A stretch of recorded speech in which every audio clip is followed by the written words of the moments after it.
So here we are at a split game. And now we see Udder playing. He's going to play a Shakadin. Shakadin, or he likes to call it Agro Pally, which I guess maybe that's what it's called, but I've heard it called Shakadin, where you just have it's almost like a zoo version for the Paladin.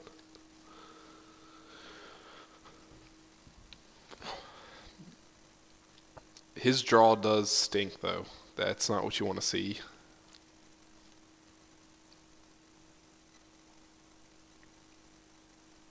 On the other side of the board, I mean, he's got all his innervates, but doesn't really have a big target. I see he's going to put Shade down. That's smart, because at best, you know that a Paladin can only clear with Consecrate on 4. So you know it's going to rise above Consecrate and just build.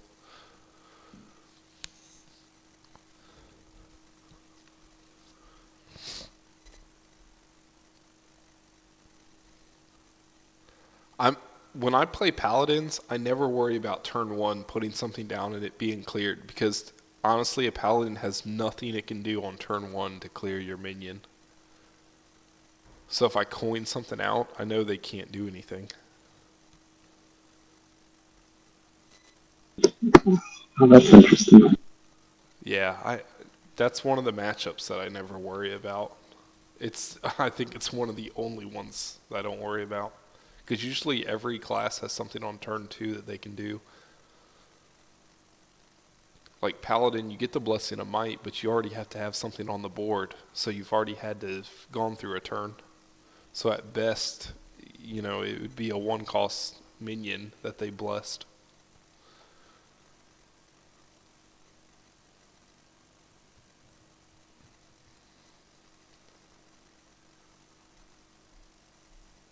There's the champion there. It's good to have that when you have a backup, because you know you can go to face. You can do anything you want really with it.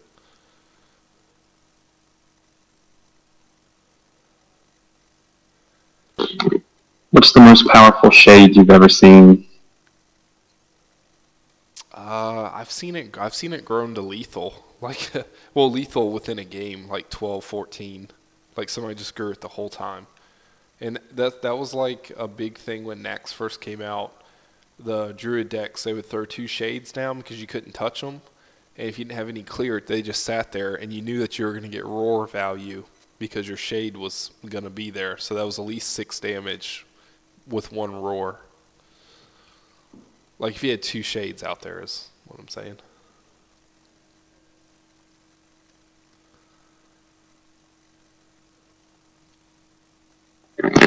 Yeah, I guess it would take like a quality Consecrate combo to clear them.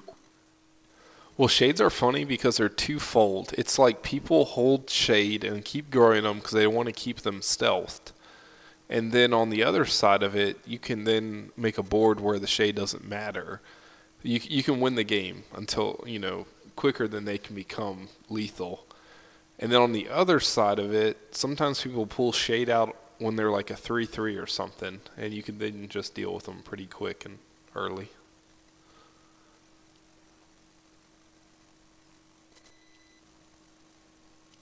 It really is what's in your hand if you need to pull your Shade out of the stealth or not. I always figure Shade is a support thing. You just, if you play it, know you're not going to ever use it until you want to try to get lethal, unless you just have to use it, and that's its role.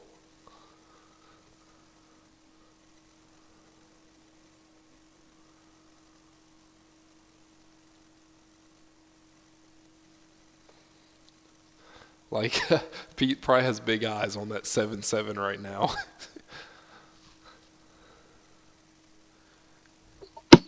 You know if he runs equality? I don't think he does in this deck because it's supposed to be a faster deck, which that doesn't, Derelict runs doesn't work because of those taunts for Pete. But Pete can clear that taunt if he uses his True Silver and just uses the Leper Gnome. He's been a Blessing of Might and then Archer it. And then he's gonna. Oh, or no. He's arguing it. Nope, not the first time. No, that was decent. That was a good play. He is wearing them down. I don't know. This is going to be an interesting ending. And he can also Divine Favor and get back all those cards. Divine Favor is huge. Oh, okay. Well, that Ford Rings or Ford Dragon's only good when you get it early. But that might come in later into being something. He's got another Divine Favor, too. Now, see, I don't see too many decks running 2 Divine Favors just because it's rare that you get where you've run through your cards and they have more cards than you, and then you run through it twice. I mean, we might see it this game. I don't think we're even going to see it this game, but that's why a lot of people only run 1 Divine Favor. He's going to go well, it's an aggro deck, but he definitely is going to go for the throat right here. It'd be smart to put Worgen down. Just empty out your hand and try to get him to kill that whole hand, and then your four dragon's going to come out with good value. You know what? He showed me. I was like, you don't do Divine Favor twice, but I guess if you have 1 and 2 cost minions, you definitely run it twice.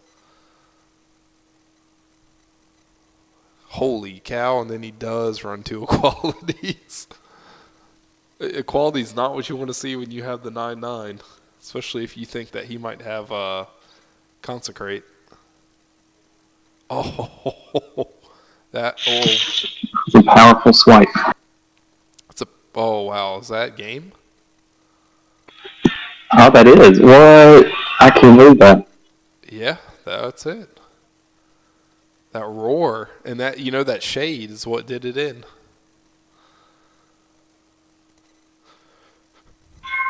That was a curse-worthy defeat right there. So we just moved shade up a couple blocks on people's list. That thing got some value.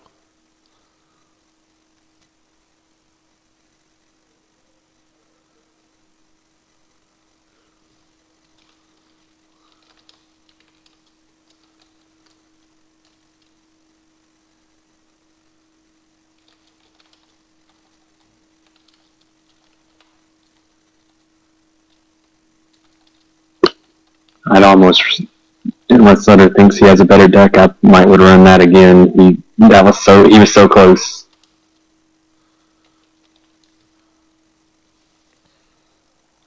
Yeah. I think he's real confident with that Paladin deck too. So he'd say Consecrate must have been the last 2 cards, so he does run a Consecrate with his equalities.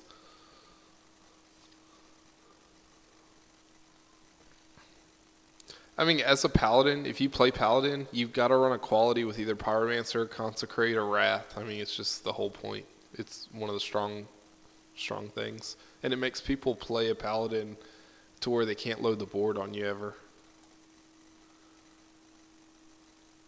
So Pete says next deck will be for funds. I hope he reminds himself that if it doesn't go the fun way. I think Pete's going to play his Mill Rogue, which is going to be one that just burns cards. It is a pretty good deck. I've played against him before with it.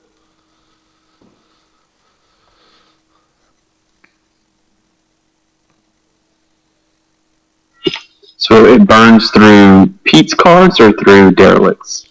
It's going to burn through Derelicts, and really its strength is with control decks, which is what Derelict pretty much is playing, which we see Derelict having the shade off the bat too. That's kind of interesting.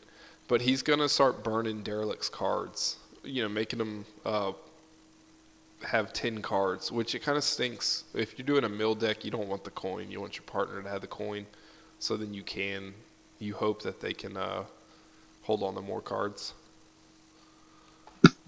Okay, so yeah, I've played against these before. He's going to be playing the Oracle, then shadow stepping it, and stuff like that. Yeah, if I remember correctly, you have to wait till turn 4 to play Oracle, Coin, or Oracle, Shadow Step, Coin, and you can put the Oracle back out. I used to run the same type with Rogue, but I did it with Miracle, and it was just trying to find my cards, so I would do that with Cold Light. No, he should be able to do it now.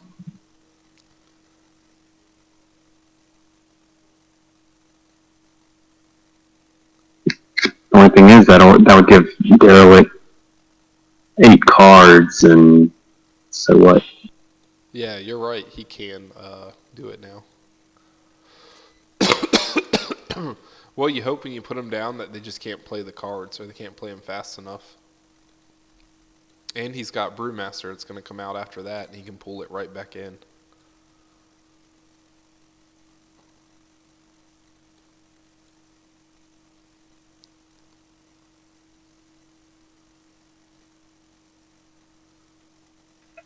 No, he chose not to coin and play it again. Yeah, I don't know why he did that. Unless he can get Brewmaster.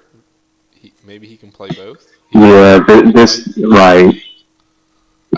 This turn he can Oracle, then coin and Brewmaster. But boy, is he taking damage. So that's smart. He's going to put that down first, then Cold Light, and probably wait till the next turn. Or maybe not. He's looking at, Eviscerate. I give it to Mill. I did a Mill with Druid, and I wasn't successful with it because it does take a really good deal of like trying to just concentrate of what you're doing. You've got to really calculate how you're going to do your cards. I'm surprised Derelict didn't drop Keeper of the Grove and just silence the 2/8 because that would pretty much take it out. He might be wanting a better way to kill it so that he can get the benefit of its death rattle. Oh, that is definitely a good play right there. There goes the Shade because he knows how bad that Shade did him in last time. And he can still Oracle.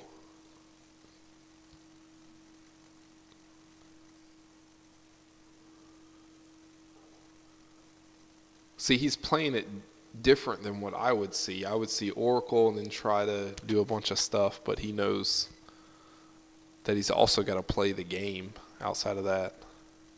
Ooh, you definitely don't want to sap Doombots. Or maybe you do. I don't know. Maybe the 1/1s are not that big of a deal. Sometimes they only will throw out a 1 bomb.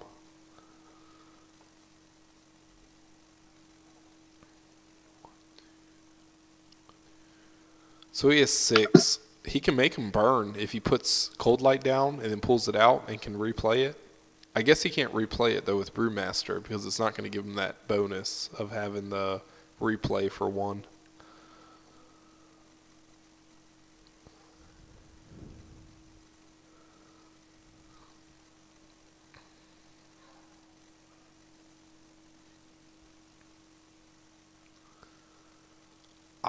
I would almost sap and then Cold Light. What would that put him at? He's at 6. I guess that'd be 7, 8, 9.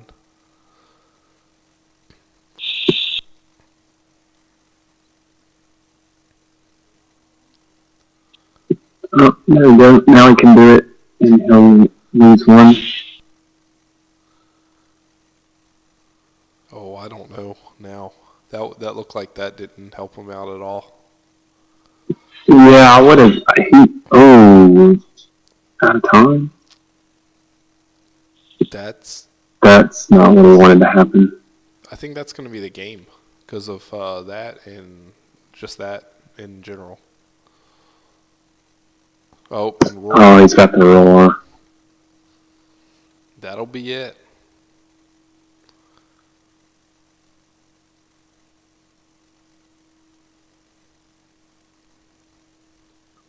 The Pete Special. Jeez.